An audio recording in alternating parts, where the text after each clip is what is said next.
السلام علیکم ورحمۃ اللہ وبرکاتہ۔ ہمیں اپنے آس پاس ارد گرد بہت سے ایسے پیر فقیر اور صوفیہ کرام گدی نشین حضرات مل جاتے ہیں جن کو دیکھ کر ان کے چہرے کو دیکھ کر اور عجیب سا گمان ہوتا ہے کہ کلین شیو ہوتے ہیں بعض گدی نشین حضرات، اور بعض جو ہے وہ ہلکی ہلکی داڑھی رکھی ہوتی ہے، اور عجیب یعنی کہ بالکل دنیا داری کے رنگ میں رنگے لوگ ہوتے ہیں۔ اور وہ نظام دیکھ کر اور ماحول دیکھ کر کہ ایک آدمی جس کے 500 1000 10,000 لوگ اس کے ہاتھ پہ بیعت کرتے ہیں، اس کے مرید ہوتے ہیں، اور وہ پھر ایسا یعنی کہ وہ خود کے اپنے اوپر سنت مبارک کو جو ہے نہیں لاگو کر سکتا، تو وہ باقی لوگوں کے لیے کیا نمونہ بنے گا اور کیا اس کے لیے وہ مشعل راہ بنے گا۔ تو اس وجہ سے یہی حالات دیکھ کر تو کوئی اتنا زیادہ ان چیزوں سے لگاؤ نہیں تھا، اور یعنی کہ کوئی ان کو زیادہ وہ کبھی ذہن میں ایسا نہیں خیال آیا تھا کہ اس نظام کو بس عجیب ہی سمجھا جاتا ہے۔ میں اپنی بات کر رہا ہوں، ہم بھی سمجھتے تھے۔ یہ تقریباً 2013 کی بات ہے۔ میں نے دکان بنائی ہوئی تھی چکڑالہ ہی میں، چکڑالہ سے بان حافظ جی کے درمیان میں، مین روڈ کے اوپر ہی ہمارے ساتھ مسجد ہے، وہاں پہ امام صاحب تھے۔ تو حالانکہ عمر گزری ہے اسی چکڑالہ میں، اور ہم بالکل ہی نہیں جانتے تھے کہ یہاں پہ کوئی اتنا بڑا ایک سلسلہ ہے اور اتنے ایک عظیم شخص کی، عظیم بزرگ کی قبر ہے، اور کہاں کہاں سے لوگ آ کے اس سلسلے میں جڑتے ہیں اور وہاں پہ فیض حاصل کرتے ہیں۔ لیکن وہ کہتے ہیں نا کہ چراغ تلے اندھیرا، تو اس وجہ سے جو ہے وہ مجھے تو کوئی اتنا آئیڈیا نہیں تھا کہ وہاں پہ کیا صورتحال ہے یا کیا ترتیب ہوتی ہے۔ لیکن ہمارے جو قاری صاحب تھے وہ خوش قسمتی میری سمجھ لیں کہ وہ وہاں پہ مولانا علی یار خان صاحب کی جو قبر ہے ان کے ساتھ جو مسجد ہے وہاں پہ وہ امامت کرا چکے تھے۔ تو کچھ باتیں، کچھ چیزیں ان کی وجہ سے سامنے آئیں، تو دل میں ایک شوق پیدا ہوا کہ وہاں پہ جانا چاہیے، اور مرشد آباد کے نام سے وہ جگہ جانی پہچانی جاتی ہے، چکڑالہ شہر کے قریب ہی ہے۔ تو وہاں سے ایک رات رمضان شریف میں، رمضان شریف کے دن تھے، ہم نے تراویح کے بعد مجھے قاری صاحب کہتے ہیں کہ یار، میں دن میں دکان پہ ہوتا تھا، تو قاری صاحب نے کہا چلو چلتے ہیں، تو میں نے کہا یار وہ رات کو ہی جا سکتے ہیں۔ پھر بہرحال ہم نے تراویح کے بعد پروگرام بنایا اور ہم رات کو ہی مرشد آباد پہنچ گئے۔ وہاں پہ جو میجر صاحب ان کے خلیفہ ہیں وہ اس وقت وہاں پہ موجود تھے، اور اس دن پیمز ہسپتال اسلام آباد سے جو ڈاکٹر حضرات تھے اور وہ سارے لوگ وہاں پہ آئے ہوئے تھے۔ تو جانے سے پہلے تو ایک یہ تصور تھا کہ پتہ نہیں وہاں پہ کیا ایسی ہوگا، ایک بابا بیٹھا ہوگا تو کوئی نیلا ساوا چولا پہن کے، اور لوگ بس جیسے عام ہوتا ہے کہ مثلا میں ایک دفعہ بابا بلے شاہ کے مزار پہ گیا قصور میں، تو وہاں پہ یہ دیکھا کہ ایک بندہ جھاڑو لے کے کھڑا تھا، اور جو بھی عورت آ رہی ہے، بندہ مرد آ رہا ہے، اس کے اوپر وہ جھاڑو پھیر رہا ہے۔ تو وہاں پہ اور بھی قبر کے چاروں طرف بیٹھے قوالی وہ اور باجے بجا رہے تھے۔ تو وہ ایک یعنی کہ اگر آپ کسی تھوڑا سا بھی عرصہ آپ نے کسی دینی مدرسے میں گزارا ہے یا کچھ ایسے ماحول میں رہے ہیں، تو وہ پھر چیز آپ کا جو ذہن ہے وہ ہضم نہیں کرتا۔ آپ کو وہ اس کی سمجھ نہیں آتی کہ یہ کیا ہے۔ تو اسی لیے عجیب سی یعنی کہ ایک سوچ تھی کہ پتہ نہیں وہاں پہ کیا ہوگا۔ اور جب وہاں پہ پہنچے تو وہاں کا تو یعنی کہ مسجد کے سین میں سارے لوگ بیٹھے ہوئے تھے، میجر صاحب بیٹھے ہوئے تھے، اور وہ ڈاکٹر حضرات سارے اور کچھ اور لوگ بھی اسلام آباد سے آئے ہوئے تھے اس دن، کچھ مقامی دوست بھی تھے، وہ بیٹھے تھے۔ تو وہاں پہ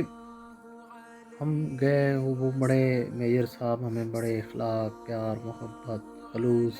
سے ملے، ہمارا حال احوال پوچھا، ہمیں پاس بٹھایا، ہم نے انہیں بتایا کہ ہم آپ سے ملنے آئے ہیں، یہ وہ ساری باتیں ہوئیں۔ تو وہ جو ایک اللہ والے کی جو نشانی ہے نا کہ وہاں پہ آپ اگر دنیا کی پریشانیوں میں الجھے ہوئے ہیں اور آپ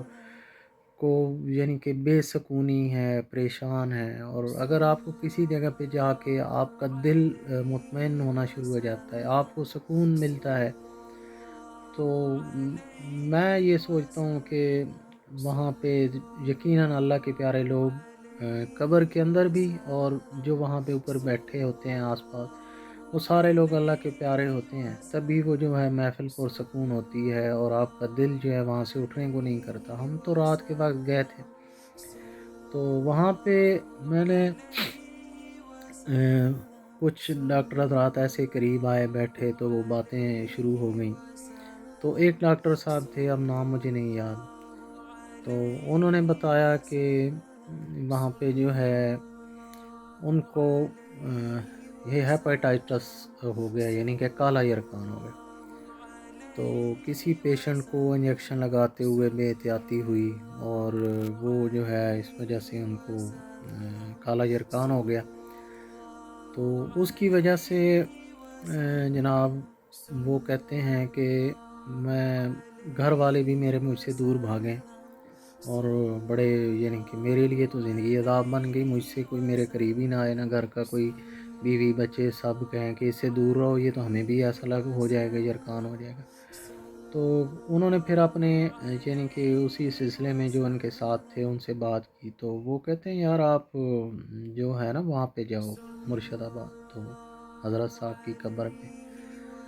ایک بات جو ہے وہ یہ ایک روحانی سلسلہ ہے، اور جو بندہ ان چیزوں کو دیکھتا نہیں ہے،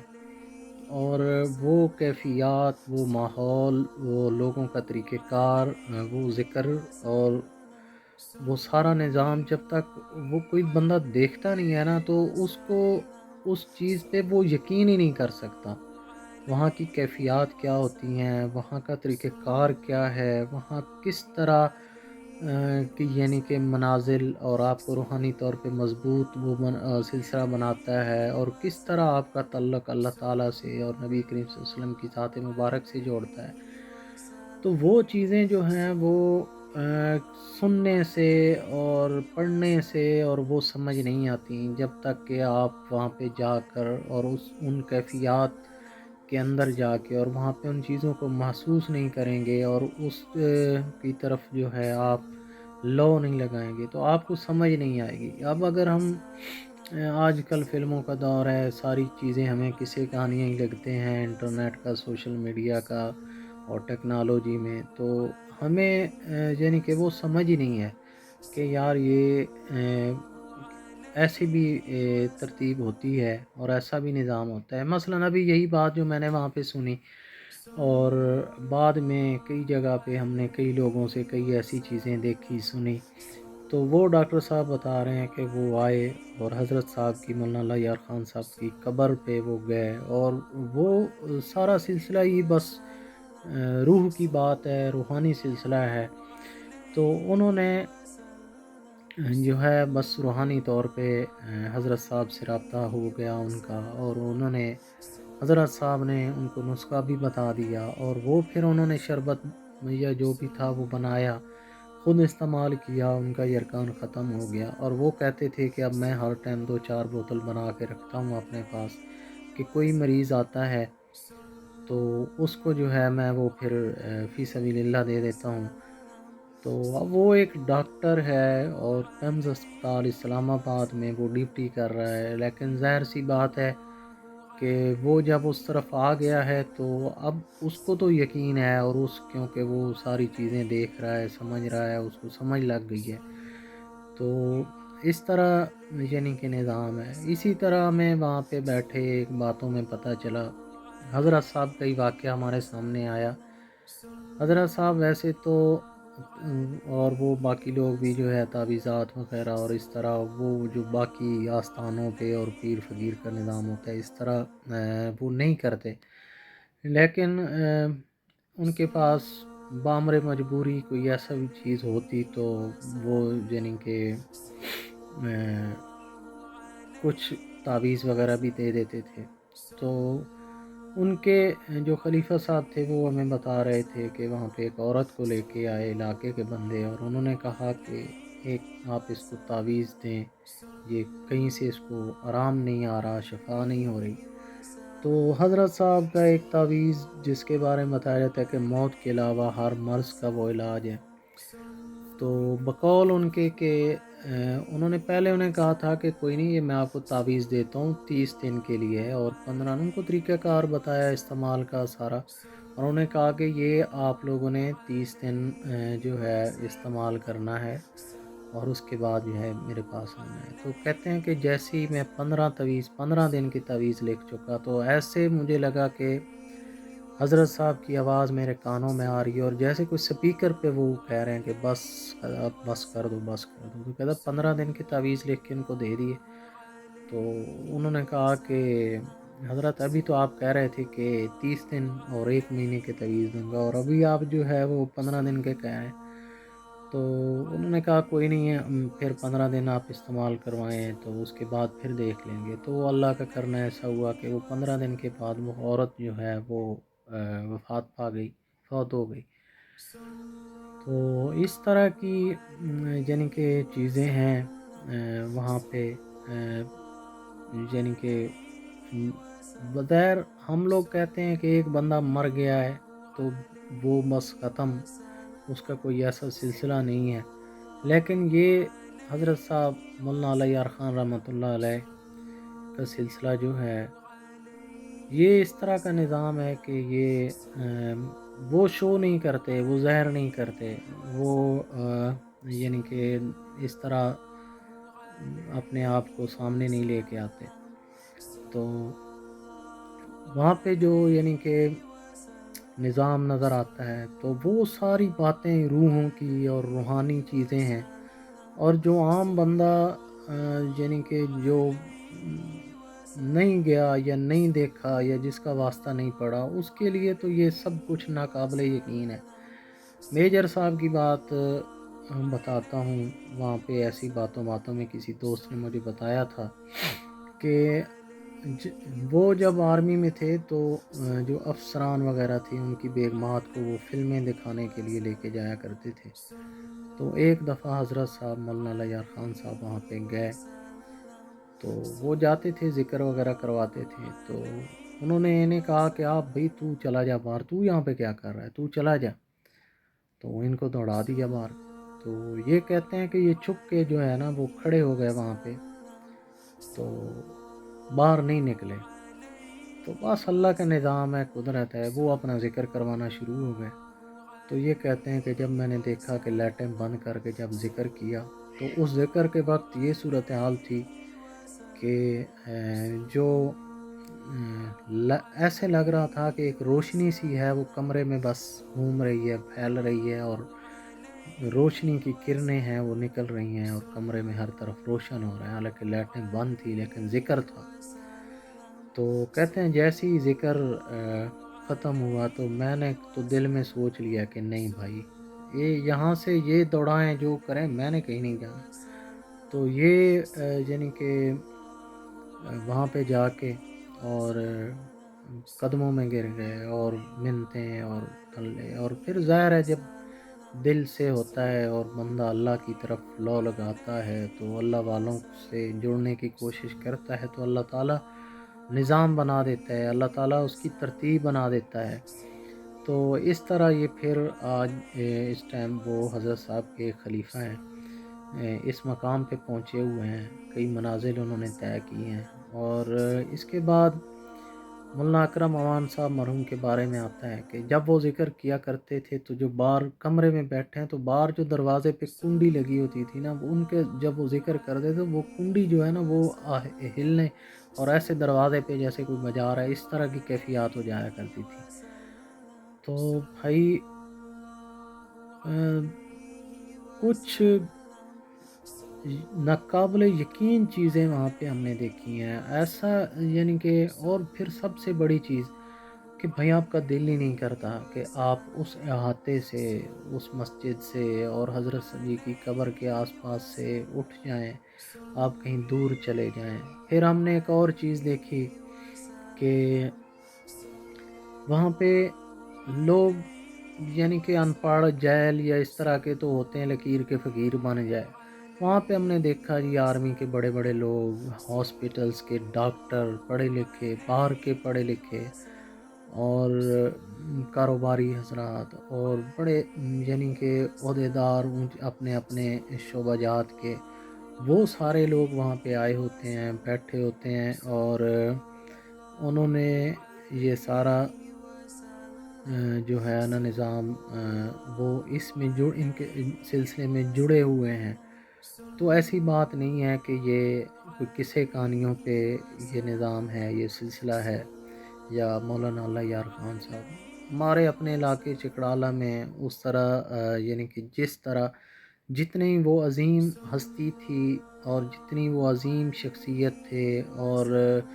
جو ان کے علمی کارنامے، جو ان کا یعنی کہ وہ کسی بھی یعنی کہ کسی بھی طریقے سے وہ ایسے ہیں کہ جو اولیاء کرام ہیں، بڑے بڑے جو بزرگان دین ہیں، وہ علمی تحقیق ہو ان کی کتابیں ہوں، ان کے باقی حالات جن کی بھی دیکھیں تو وہ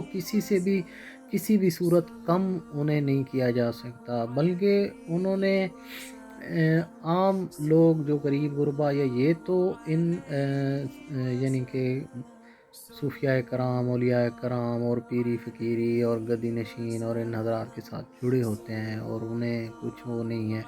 لیکن وہ لوگ انہوں نے ایک ایسے طبقے کو اس کی طرف اللہ کی طرف اس کی لو لگا دی، ان کو جوڑ دیا، جو کہ بڑے بڑے جرنل، کرنل، میجر اور بڑے بڑے ڈاکٹر حضرات اور بڑے بڑے یعنی کہ ہمارے چکڑالہ کے جو گورنمنٹ ہائر سیکنڈری اسکول ہے اس کے جو ہیڈ ماسٹر ریٹائر ہیں محمد خان صاحب ٹھوکر ملا ہے غالباً، اب بڑا عرصہ ہو گیا، میں تو ظاہر ہے وہاں پہ میاں والی میں نہیں رہتا، تو وہ لوگ یعنی کہ اب وہ سارے وہاں پہ ذمہ دار ہیں، وہ کرتے ہیں۔ اور یہاں پہ ہم نے دیکھا ہے کہ موبائل پہ مولانا اکرم امان صاحب کی اور کچھ دوسرے حضرات کی، باسط بھائی کی اور ان کی سارے ویڈیو دیکھ کے، اور یہاں سے ہمارے کاشف بھائی ہیں وہ ان کے اپنی بیوی کو لے کے بغیر دیکھے بغیر پتہ کیے بس پوچھتے پچھاتے وہاں پہ پہنچ گئے حضرت جی کی قبر پہ، اور اب وہ ان کی یہ صورتحال ہے کہ وہ یہاں پہ انہوں نے ساری جو ہے نا وہ سلسلے کے ساتھی ڈھونڈ لیے ہیں اور وہ باقاعدہ ذکر میں شامل ہوتے ہیں اور ان کے ساتھ جڑتے ہیں، اور اپنے گاؤں میں بھی جو مقامی یہاں کے ذمہ داران ہیں ان کو لے کے جاتے ہیں، وہاں پہ ذکر کی محفل ہوتی ہے۔ تو یہ سارا نظام ہے۔ ہمارا جو اپنا علاقہ ہے خصوصاً چکڑالہ اور ضلع میاں والی اور خاص کر چکڑالہ، وہاں پہ میں سمجھتا ہوں کہ ہم سب اہلیان علاقہ کی بدقسمتی ہے کہ ہم اتنے پاس رہ کر بھی اتنے دور ہیں، اور لوگ کہاں کہاں سے آ کے پورے پاکستان سے حتیٰ کہ دنیا سے اور وہاں سے فیض حاصل کرتے ہیں اور اپنی زندگیاں بدل رہے ہیں اور خود کو اس راستے پہ لے آتے ہیں جو راستہ کامیابی والا ہے، دنیا اور آخرت میں کامیابی والا ہے، اور ہم لوگ جو کہ بالکل پاس ہیں، بالکل ساتھ ہیں، ہم نے کبھی کوشش ہی نہیں کی کہ حضرت جی کی زندگی کا مطالعہ کر لیں اور حضرت جی کے جو ان کے دینی کارنامے ہیں، جو ان کی تصنیفات ہیں، اور جو ان کا دین کے لیے تبلیغ کے لیے کام ہے، جو خصوصاً انہوں نے قادیانیوں کے خلاف اور مرزائیوں کے خلاف اور دوسرے جو ہیں منکر ہیں دین کے، ان کے خلاف جو انہوں نے کوششیں کی ہیں، جو انہوں نے محنت کی ہے، ہم نے کبھی اس کو دیکھنا ہی نہیں چاہا، کبھی ہم اس میں کے بارے میں یعنی کہ اس طرف گئے ہی نہیں۔ تو اس کو میں اپنی بدقسمتی کہوں گا اور کچھ بھی نہیں ہے۔ حالانکہ یہاں پہ لوگ، میں اس ٹائم رحیمیار خان میں ہوں اور یہاں پہ لوگ ان کے بارے میں ان کی محبت، ان کا شوق اور ان کی جو سوچنے کے انداز بدل گئے، ان کو دیکھتے ہیں تو حیرانی ہوتی ہے کہ یار ہم لوگ اتنے قریب رہ کے بھی ہم نے عمریں گزار دی ہیں اور ہم پہچان ہی نہ پائے کہ کیسا گوہر نایاب اور ہمارے علاقے سے ہے، اور ہم نے کبھی ان کی زندگی کو اپنانا ہی نہیں چاہا، ان کے طریقے کو اپنانا ہی نہیں چاہا۔ تو اللہ تعالیٰ سے دعا ہے کہ اللہ تعالیٰ جو ہے ہم سب کو حضرت مولانا حضرت علامہ اللہ یار خان صاحب، ان کے جو طریقہ کار تھا، جو نقش قدم تھا، اور وہ ہمارے دلوں میں گھر کر دے اور ہم اس پہ چلیں گے تو ہمارے لیے بہت ہی آسانی ہو جائے گی کہ ہم نبی کریم صلی اللہ علیہ وسلم کے مبارک طریقے اور اللہ تعالیٰ کے احکام کو پورا کر سکیں گے۔ تو ہمارے لیے، میرے لیے بھی دعا کریں، اور آپ سب دوست جہاں پہ دیکھ رہے ہیں، آپ کو جب بھی موقع ملے آپ کچھ دن کچھ وقت ضرور چکڑالا جائیں۔ آپ وہاں پہ مرشد آباد میں جا کے حضرت جی کے مزار پہ آپ خود ان تجلیات کا نظارہ کریں گے، آپ دیکھیں گے کہ اللہ والوں کی شان کیا ہوتی ہے، اور جو اللہ کے لیے، اللہ کے راستے میں، اللہ کے لوگوں کے لیے، اللہ کی مخلوق کے لیے محنتیں کرتے ہیں اور دین کا کام کرتے ہیں اور اللہ کے دوست بن جاتے ہیں، تو پھر اللہ تعالیٰ ان کے لیے وہ تو دنیا سے چلے گئے ہیں، لیکن وہاں پہ جا کے جو کیفیت اور جو سکون ملتا ہے آپ کو، وہ اس کو کبھی بھلا نہیں سکیں گے۔ تو میرے لیے بھی دعا کریں، زندگی رہی تو پھر کسی اور ویڈیو میں دوبارہ انشاءاللہ آپ کے ساتھ دوبارہ بات کریں گے، حاضر ہوں گے آپ کی خدمت میں۔ تب تک اجازت دیجیے، اللہ حافظ۔